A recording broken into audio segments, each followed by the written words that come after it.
Assalamualaikum warahmatullahi wabarakatuh. Waalaikumsalam warahmatullahi wabarakatuh. Alhamdulillahi rabbil alamin.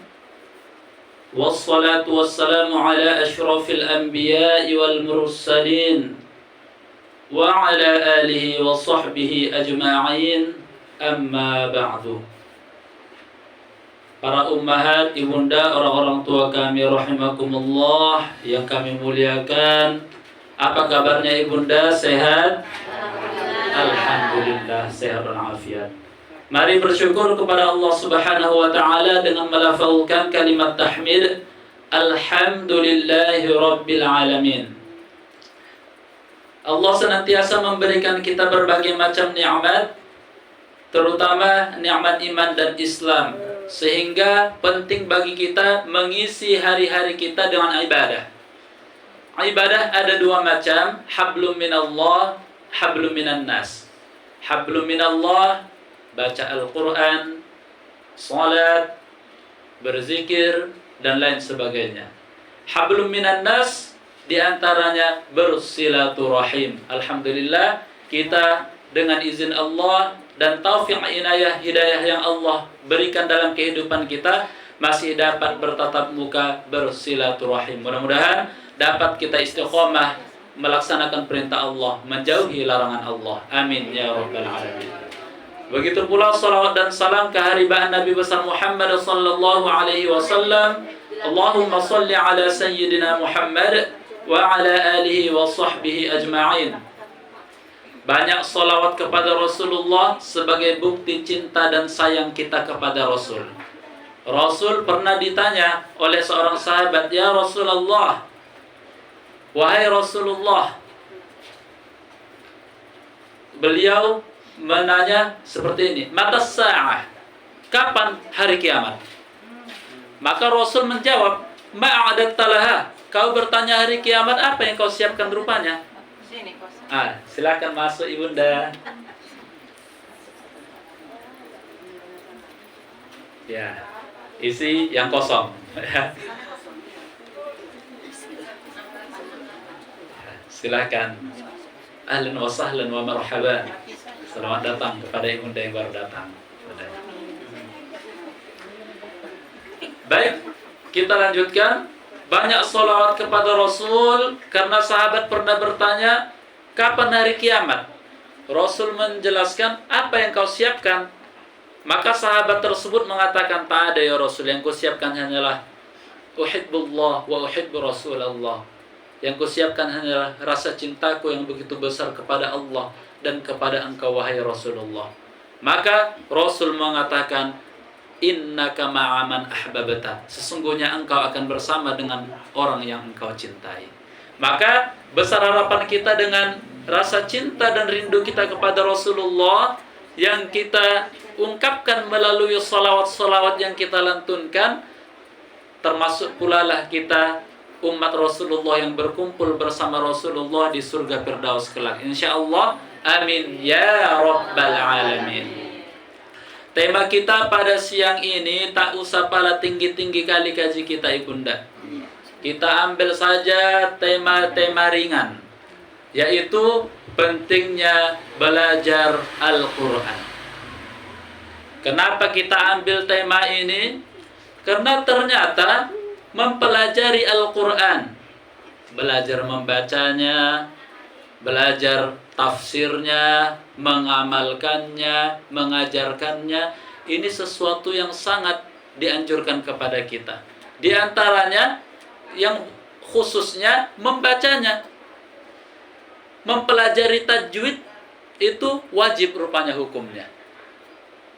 Syekh Al-Imam Ibnul Jazari mengatakan dalam kitab Muqaddimah li Ibnul Jazari, wal akhdhu bit tajwidi hadmun lazimu man lam yusahhihil qur'ana athimu li'annahu bihil ilahu anzala wa hakadha minhu ilaina wasala.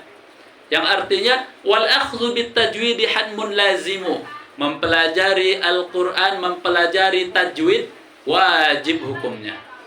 Man lam yusahhihil Qur'an, man lam yujawwidil Qur'ana athimu. Siapa yang tak mau belajar tajwid, maka di akhirat dia tercatat sebagai orang yang berdosa. Dikasih Allah umur, dikasih Allah waktu yang lapang, dikasih Allah kesehatan, dikasih Allah rezeki, dititipkan Allah materi, tapi dia tidak teringat belajar tajwid. Nah, ini nanti di akhir bahaya. Kenapa? Li'annahu bihil ilahu anzala. Karena Al-Quran diturunkan dengan tajwid. Wa hakadha minhu ilaina wassala. Begitu pula lah Al-Quran sampai kepada kita diajarkan dengan tajwid. Rasul mengajarkan baca Quran kepada sahabat pakai tajwid. Sahabat mengajarkan kepada para tabi'in mempelajarinya sekaligus tajwid. Para tabi'in kepada tabi'in memakai tajwid. Kepada para ulama, para waliullah, para ustaz pakai tajwid. Maka sampai kepada kita pun perhatikanlah pula ilmu tajwidnya. Kenapa ustaz kami mempelajari tajwid wajib? Paling tidak ada 3 alasannya. Tak usah banyak-banyak. Sebenarnya kalau mau banyak bisa itu, Bu. Tapi 3 sajalah kita ambil alasannya. Yang pertama, untuk melepaskan kesalahan-kesalahan dalam membaca Al-Quran. Karena kalau tak pakai tajwid kita baca Quran, dikhawatirkan ayat yang kita baca salah baca. Waalaikumsalam. Kalau sudah salah baca, salah artinya. Kalau salah artinya, na'udzubillah, bahaya kita. Nah, maka berhati-hati. Karena kalau kita tidak mempelajari tajwid, yang kita baca ayatnya artinya A, lari ke B. Contohnya apa, Ustaz? La in syakartum la azidannakum. Artinya, kalau kamu bersyukur, ku tambah nikmat kepadamu. Tapi karena tak belajar tajwid pula, lari hurufnya. Sya ke sin. La in syakartum la azidannakum. Artinya seharusnya bersyukur. Karena bertukar satu huruf, artinya menjadi mabuk. Kalau kamu mabuk, ku tambah nikmat. Lari artinya. Karena tukar satu huruf. Tidak bisa membedakan sin dengan shin. Padahal kalau kita lihat beda tuh. Ada titik 3. Wah, titik 3 itu shin. SYA, shin. Insya Allah. Apa artinya? Jika Allah berkehendak. Kalau lari dia ke sin, insya Allah, jika Allah jahat. Sa'a artinya jahat. Na'udzubillah. Bertukar saja satu huruf, lari arti. Apalagi yang membuat bacaan rusak? Satu huruf, Bu, ya. Kemudian, yang kedua membuat bacaan rusak itu adalah panjang pendek. Nah, ini banyak yang terjadi kesalahan, panjang pendek. Yang panjang jadi pendek. Sebaliknya, yang pendek menjadi panjang. Kalau tak belajar tajwid rusak. Maka kita bisa dengan belajar tajwid tahu kita mana yang panjang, mana yang pendek. Kalau huruf fathah setelahnya ada alif menjulang ke atas, panjang, lamakan suara kita. Kalau baris bawah ada ya sukun, panjangkan. I. Kalau baris dhammah, baris u ada waw sukun, panjang. U. Atau barisnya sendiri yang membuat panjang. Kalau baris atas tidak mereng bentuknya gini, tapi lurus gini. Nah, itu berarti panjang. Baris bawah dia berdiri ke bawah gini, turun ke bawah, tidak mereng. Itu pun panjang. Atau dhammah. Dhammahnya terbalik, macam angka 6. Nah, berarti panjangkan. Dengan belajar tajwid tahu kita panjang pendek. Karena kalau tak tahu kita, mau lari artinya, Bu. La in syakar, masih ayatnya masih sama. La in syakartum la azidannakum. Kalau kamu bersyukur ku tambah nikmat. La-nya pendek. Ada yang salah baca, terpanjangkan. La in syakartum la azidannakum. Beda itu artinya, Bu. Kalau pendek lanya artinya pasti. Kalau lamnya panjang artinya tidak. La. Dari mana Ustaz tahu? Waktu umroh, Bu. La haji. Jangan. Gitu ya. La hajjah. Haram. La artinya jangan atau tidak. Artinya seharusnya kalau kamu bersyukur pasti ku tambah nikmat. Artinya pasti kalau lanya pendek. Tapi dipanjangkan pula lanya. Jadi kalau kamu bersyukur tidak ku tambah nikmat. Lari artinya. Karena salah membaca. Apalagi Ustadz yang membuat bacaan itu jadi salah artinya hancur rusak. Yang ketiga, tasydidnya bertukar. Atau tasydidnya berkurang, tasydidnya bertambah. Nah, ini pun tasydid ini harus kita perhatikan. Terutama dalam membaca suratul Fatihah. Karena ulama menjelaskan suratul Fatihah berapa tasydidnya jangan dikurangi, jangan ditambahi, segitulah buat. Karena kalau bertambah berarti sama artinya dia menambah huruf. Kalau tasydidnya berkurang berarti mengurangi huruf. Karena hakikat tasydid itu adalah dua huruf yang sama. Jadi double hurufnya, Bu ya. Contohnya apa ya? Nazzala, zanya jadi dua itu, Bu. Nazzala, karena berdouble dia bertasydid. Satu mati, satu hidup. Jadi double Z-nya. Nazzala. Maka dalam suratul Fatihah jangan bertambah. Biasanya yang terjadi tambahan itu kalau mengucapkan hurufnya terlalu berlebihan. Alhamdulillahi Rabbil Alamin Ar-Rahmanir Rahim. Hanya double. Rahim. Kayak mana huruf koci? Fasih kan, ha kecilku. Fasih kali, Bu. Sangkir fasihnya berdouble jadinya. Rahim. Pas, ha kecilnya pas. Tapi karena terlalu berlebihan, jadi dua hanya situ. Jadi berdouble. Aturan kan Rahim gitu kan. Gak double, Bu ya. Tapi karena terlalu fasih, Rahim. Double. Nah, itu tak boleh. Ataupun tasydidnya hilang, berkurang, itu pun tak boleh. Ar-Rahman, rohnya tasydid. Dibaca hilang tasydidnya. Ar-Rahmanir Rahim. Artinya seharusnya Maha Pengasih lagi Maha Penyayang. Tapi karena hilang tasydid menjadi kalimat bertanya. Apakah Allah Maha Pengasih lagi Maha Penyayang? Nah, bertanya pula. Ataupun ayat berikutnya, selanjutnya, Iyyaka na'budu wa iyyaka nasta'in. Itu kan ya-nya bertasydid, Bu ya. Sering sekali awak dapatkan di saat belajar tajwid itu hilang tasydidnya, Bu. Nah, terutama yang baru-baru belajar tajwid itu sering itu, Bu. Kayak mana cara bacanya? Tak pakai tasydid ya-nya. Iyyaka na'budu wa iyyaka nasta'in. Padahal kalau kita tengok di Al-Quran kan pakai tasydid gini ya. Macam huruf W kecil, itu kan tasydid namanya. Kalau bertasydid double lah pula dia. Iyyaka gitu deh, Bu. Iyyaka. Tekan sikit dia-nya, didabelkan dia. Double Y. Iyyaka na'budu wa iyyaka nasta'in. Banyak salah itu. Banyak. Kenapa rupanya Ustaz tak boleh? Kata ulama tak boleh tasydidnya hilang. Kalau hilang tasydid, lari artinya. Lewat pula es krim sing-sing gini, Bu. Jadi teringat apa? Nah, tasydidnya itu kalau hilang, apa artinya? Seharusnya artinya hanya kepada Engkaulah kami menyembah. Dan hanya kepada Engkaulah kami memohon pertolongan. Begitu hilang tasydid, artinya berubah. Iyyaka, cahaya matahari lah yang kami sembah. Udah lari, tauhidnya udah lari. Kenapa? Karena hanya kehilangan tasydid satu hilang, berubah artinya.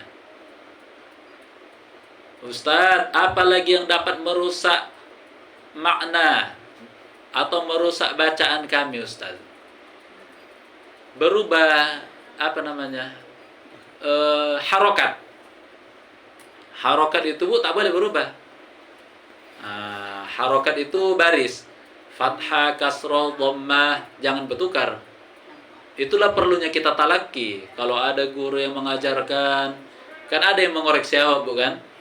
Jadi kalau salah, ada yang menegurkan. Maka tak bisa juga belajar sendiri, Bu. Belajar sendiri, pintar sendiri, mengambil kesimpulan, aku mahir baca Quran. Padahal belum ada gurunya, bukan? Maka harus ada lah pulanya yang menyimak bacaan kita. Harus ada lah pula. Iya, tadarus, saling menyimak. Apa arti tadarus? Daros saya derusu, tadarus, saling belajar. Nah, maka kalau tadarus jangan ada yang baper, Bu. Kadang ada yang baper pula. Tak boleh ditegur. Kok enggak merajuk? Enggak boleh. Karena tujuan kita supaya memperbaiki bacaan. Nah, jadi tahu kita mana yang salah-salah barisnya, mana salah hurufnya, mana yang salah panjang pendeknya.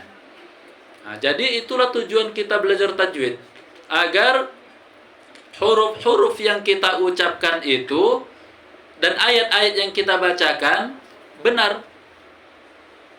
Sehingga kalau benar, terjaga makna yang ada di dalamnya, tidak lari ke huruf-huruf, ke makna yang lain. Itu yang pertama. Kemudian alasan yang kedua, Ustaz, kenapalah kami diwajibkan belajar tajwid, Ustaz? Belajar tahsin. Nah, sekarang udah tahsin istilahnya, udah lain. Udah berubah, tahsin. Tapi sebenarnya samanya tuh. Tahsin, tajwid. Samanya tuh. Kenapa kita diwajibkan belajar tahsin? Rupanya alasan keduanya, karena dengan dekat dengan Al-Quran lah kita mulia dalam pandangan Allah. Ya. Ibunda, kami persilakan masuk Ibunda ya, jangan malu-malu Ibunda. Di sekolahnya kok terlambat dihukum, bukan? Kok di sini tak apa, aman itu dah. Iya, aman itu. Nah, karena kadang-kadang ustaznya pula yang terlambat, bukan? Ustaznya yang ditunggu. Nah, bukan tiannya tuh kan? Apa tadi alasannya kedua, Bu? Kenapa kita wajib belajar Al-Quran? Bacaan Al-Quran tajwid tahsin. Karena dengan dekat dengan Al-Quran lah kita dimuliakan Allah. Zaman sekarang banyak orang yang salah paham memahami kemuliaan. Ada yang mengatakan, Ustadz, kemuliaan itu dari segi apa, Ustadz? Ada yang mengatakan dari segi harta. Siapa yang paling kaya, siapa yang paling banyak hartanya, itulah yang paling dimuliakan Allah. Betul atau enggak, Bu? Jangan pula betul. Enggak lah, karena kalau betul berarti yang duluan masuk surga Qarun. Kenapa Qarun yang duluan masuk surga? Karena tak ada yang mengalahkan kekayaan Qarun kecuali Nabi Sulaiman. Nah, kayak mana kali rupanya kayanya Qarun, Ustaz? Di dalam Al-Quran surah Al-Qasas dibacakan. Apa dalam ayat itu? La tanu'u bil usbati ulil quwwah. Untuk mengangkat dan membawa kunci-kunci harta Qarun dibutuhkan orang-orang yang kuat. Itu, Bu, baru kunci penyimpanan hartanya dibawa oleh orang-orang yang kuat. Belum lagi hartanya. Itulah berarti kekayaan kita belum ada apa-apanya sama Qarun, Bu ya. Tapi apakah Qarun mulia? Tidak. Fakhasafna bihi wa bidarihi al-ard. Allah menenggelamkan Qarun ke dalam tanah beserta hartanya. Makanya zaman sekarang kalau dapat harta di dalam tanah, harta Qarun, harta karun. Padahal belum tentu juga harta karun, Bu. Bisa jadi zaman Belanda dulu, nenek-nenek kita, karena takut dirampas Belanda, ditanamnya. Keburu meninggal pula, tak sempat diambil. Nah, anak-anak cucunya lah meninggal di situ. Tinggal di tempat itu. Waktu menggali pondasi dapat harta, dibilang juga harta Qarun, Bu ya. Padahal belum tentu, yang jauh lah pula sampai ke Indonesia, bukan? Itulah istilahnya kan. Kemudian ada pula orang yang mengatakan dan salah memahami kemuliaan itu dari segi kedudukan. Paling tinggi jabatannya, semakin lebar kekuasaan wilayahnya, dialah yang paling mulia dalam pandangan Allah. Betul atau enggak, Bu? Salah. Kenapa? Karena kalau seandainya Allah memandang kemuliaan dari segi jabatan, maka Fir'aun duluan masuk surga. Kenapa? Karena kekuasaan Firaun itu tak ada yang menandinginya, luar biasa. Sampai tingginya kekuasaan pengaruh Firaun, berani dia mengatakan, di dalam Al-Quran dijelaskan, berani mengatakan dia, faqala ana rabbukumul a'la, akulah Tuhan yang maha tinggi. Saking sombongnya Firaun itu, saking banyaknya kekuasaannya. Tapi apakah Firaun mulia? Tidak. Ditenggelamkan di laut dan masuk neraka, kekal di dalam neraka selama-lamanya, reuni dengan Korun. Ya, di dalam neraka jumpa dengan Korun, dibakar sama-sama. Berarti jabatan Ustadz tidak menjadi tolak ukur kemuliaan, tidak. Apakah kemuliaan itu dipandang dari sisi rupanya? Siapa yang paling ganteng, dia yang paling mulia? Enggak juga. Karena kalau gitu, awalnya duluan masuk surga, Bu. Kenapa? Karena saya sendiri laki-laki pula. Nah, bukan karena paling ganteng. Iya, di sini saya sendiri laki-laki. Nah, duluan masuk surga lah dari para ibunda. Nah, maka bukan dari segi rupawan, tidak. Ternyata Allah memuliakan hambanya sedekat apa dia dengan Al-Quran. Dialah yang mulia dalam pandangan Allah. Maka dalam hadis riwayat Imam Muslim nomor hadis 244, Rasulullah menjelaskan al-mahiru bil Quran ma'as safaratil kiramil bararah. Siapa yang mahir baca Quran, tajwid bagus, bacaan bagus, suara mantap, mengamalkannya bagus, tafsirnya dipelajarinya, menjauhi larangan yang ada di dalamnya, mahir bil Quran, membaca Al-Qurannya mahir, ma'as safaratil kiramil bararah, mereka lah orang yang derajatnya di akhirat nanti sama dengan para malaikat yang mulia. Nah, jadi siapa yang dekat dengan Al-Quran, siang malamnya membaca Al-Quran, mempelajari tajwidnya, kemudian kajian tafsir ikut, kemudian amalkan Al-Quran itu, jauhi larangan di dalam Al-Quran, mereka lah orang-orang yang mahir dengan Al-Quran. Bahkan hafal Al-Quran 30 juz. Ustadz, kami pun hafal juga, Ustadz. Juz apa, Bu? Juz apel, juz terong. Udah berapa juz itu, Ustadz? Jadi, kalaupun kita tak hafal Al-Quran, ya tak apa-apa lah, Bu, kan? Hafal beberapa surah pun jadilah. Surah-surah pendek, surah Ar-Rahman, Majmu' Syarif itu surah-surah yang paling sering kita amalkan. Nah, itulah pelan-pelan dihafal pula. Tak usah pun 30 juz. Dan di samping itu, kita sesuaikan akhlak kita dengan Al-Quranul Karim. Maka besar harapan kita termasuk dalam hadis tersebut, mahir Al-Quran. Kemudian muncul pertanyaan, Ustadz, kayak mana lah kalau kami ini, Ustadz? Kami sebenarnya belajar tahsin juga, Ustadz.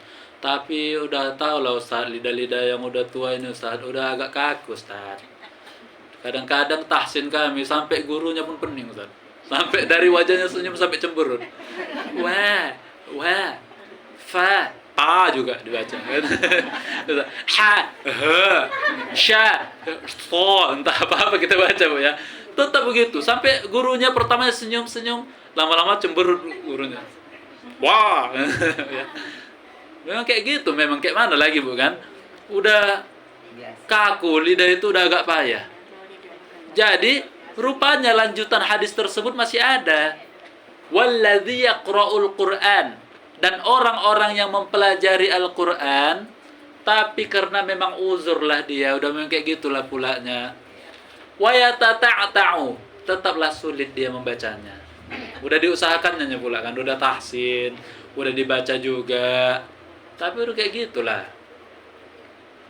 Kalau kami di Mandailing, Bu, biasanya, ya ini bukan apa, Bu, ya biasanya, Bu, ya kesalahan yang sering muncul, membilangkan Allah sulit. Allah. Udah waktu tes itu, Bu. Iya, udah waktu tes juga. Sama murid awak, keluarga awak juga ya sebenarnya, mama awak, keluarga awak di kampung. Allah, Bu, Allah. Nah, kayak mana maksanya lagi udah kayak gitu kan? Apakah berdosa ibu itu? Maka itu dikatakan ulama ma'zurun, orang-orang yang diberikan uzur. Sudah dimaklumi lah itu, udah kayak gitu. Maka dalam hadis itu, siapa yang baca Quran sudah dipelajarinya, dia sulit, tetap sulit dia. Padahal udah berusaha dia mempelajari bacaan Al-Quran itu. Tetap sulit. Apa kata Rasul? Falahu ajroni. Dia dapat 2 pahala kebaikan. Apa 2 pahala itu? Yang pertama, pahala membaca. Waalaikumsalam warahmatullahi. Gak apa-apa bunda.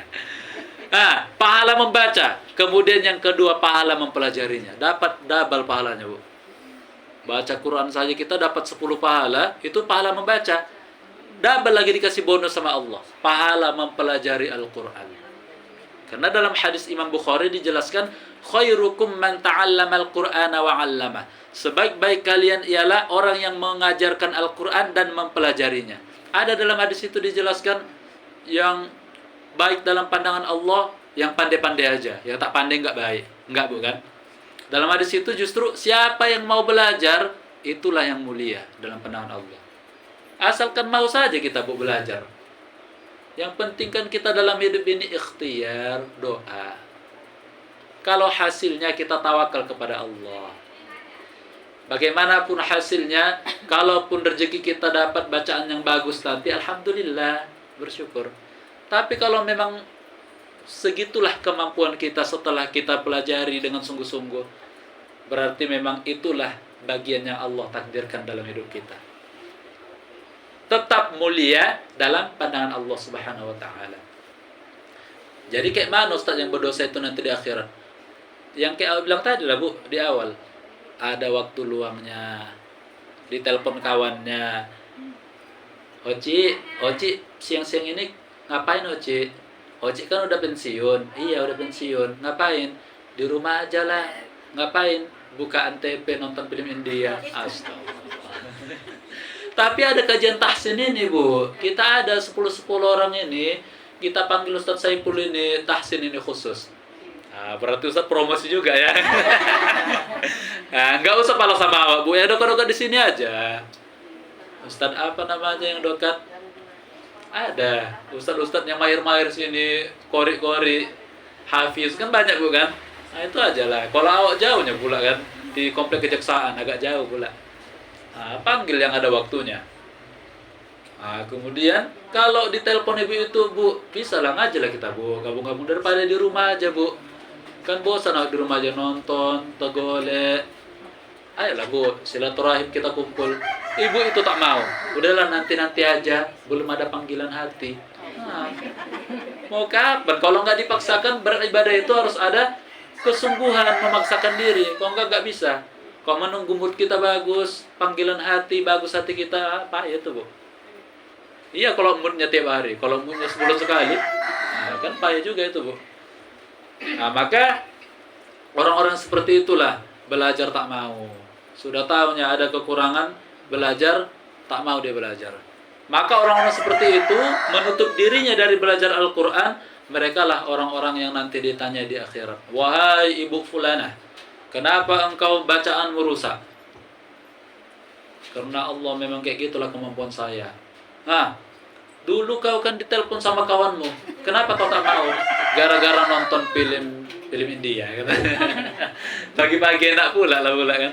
Maka tak bisa. Itu bukan orang-orang yang ma'zurun. Seperti tadi, orang-orang yang diberikan uzur oleh Allah. Tidak. Kalau dia diberikan waktu luang, ada hartanya, ada kesehatannya, mampu dia jalan, mampu dia belajar, tapi tak mau dia belajar, maka itulah orang-orang yang nanti dimintai pertanggungjawaban oleh Allah Subhanahu wa taala. Itu alasan yang ke berapa, Bu? Yang kedua. Yaitu yang pertama tadi kita ulangi, apa tujuan kita belajar tajwid? Yang pertama adalah untuk menghindarkan kesalahan fatal dalam membaca Al-Quran. Itu tadi yang pertama. Kemudian yang kedua, agar kita dekat dengan Al-Quran. Itu yang kedua. Kemudian yang ketiga adalah karena membaca Al-Quran banyak pahala yang disediakan Allah Subhanahu wa ta'ala. Dalam kitab Ulumul Quran dijelaskan al-muta'abbadu bitilawatih. Membaca Al-Quran itu, Bu, tak tahu pun kita artinya, berpahala. Tak tahu kita artinya, tak tahu kita maksud tujuannya, kita sekedar membaca saja sudah berpahala. Bahkan dalam satu riwayat dijelaskan ada 3 hal yang memandangnya saja berpahala. Apa itu, Ustaz? Yang pertama, memandang Ka'bah. Tapi kan kami, Ustaz, mau melaksanakan ibadah umroh kan tak cukup duit kami, Ustaz. Sekarang kami tengok di postingan-postingan, berangkatnya minimal 25 juta. Itu pun udah jarang sekarang. Rata-rata 28-30. Kami apalah, Ustaz, tak cukup duit kami. Udah, ada yang kedua, Bu. Memandang wajah orang tua dengan penuh kasih sayang. Ustaz ini bercanda, kami, Ustaz, sudahlah orang tua meninggalkan kami, tak bisa lagi, Ustaz. Berarti yang pertama tak bisa, Bu. Yang kedua tak bisa juga. Berarti yang ketiga apa itu? Memandang mushaf. Rupanya, Bu, memandang Al-Quran saja tak kita baca. Kita buka, kita pandang saja dengan penuh ta'zim, rasa hormat, mendatangkan pahala dan rahmat dari Allah Subhanahu wa taala. Tapi jangan, kadang-kadang orang banyak salah kaji, Bu. Oh iya, Ustaz, yang memandang saja udah berpahala. Tak mau lagi dia membacanya. Udah, habis sholat subuh dipandangnya saja lah. Tak dibaca-baca. Enggak kayak gitu pula, Bu. Memandangnya saja berpahala, apalagi membacanya. Jangan, itu udah salah kaji tuh, Bu. Dibuka saja, ditengoki saja Al-Quran itu. Kita bayangkan itu, Bu. Memandangnya saja sudah menurunkan rahmat Allah Subhanahu wa taala. Mendengarkan. Hal yang mendengarkannya saja mendapat pahala adalah mendengarkan lantunan ayat suci Al-Quran. Apa ayatnya? Dalam surah Al-A'raf, juz 9. Allah Subhanahu wa ta'ala berfirman, "Wa idza quri'al Qur'anu fastami'u lah." Apabila Al-Quran dibacakan, dengarkanlah dengan penuh perhatian. Wa ansitu, dan diamlah. La'allakum turhamun, agar Allah menurunkan rahmat dalam kehidupanmu. Kita bayangkan, sedangkan mendengarkannya saja turun rahmat Allah Subhanahu wa taala. Nah, maka rumah yang terbaik itu, kata Rasulullah, rumah yang di dalamnya ada lantunan ayat-ayat suci Al-Quran.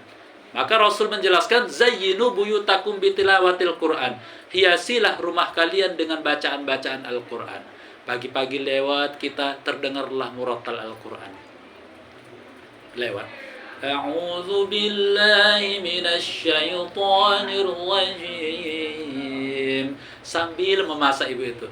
Bismillahirrahmanirrahim. Ar-Rahman 'allamal Qur'an. Khalaqal insan. Mantap.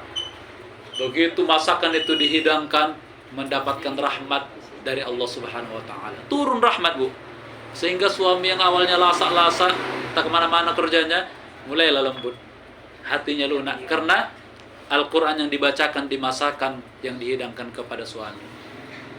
Ini enggak, ibu-ibu sananya, Bu, ya. Ini awak cerita ibu-ibu yang di sana, Bu, bukan di sini. Kayak mana? Asal pagi lewat awak dekat rumah ibu itu yang dengar lagu dangdut, Bu. Permainan si kucing garong. Nah, kenapa Ustaz hafal? Karena dengar tiap hari, Bu. Asal lewat dengar. Permainan si kucing garong.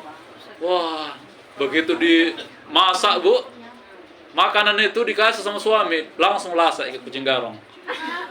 Pulang jam 12 malam. Kenapa? Udah lasak dia, macam kucing garong. Karena memasak masakan itu yang kita dengarkan. Na'udzubillah. Mendengarkannya saja berpahala.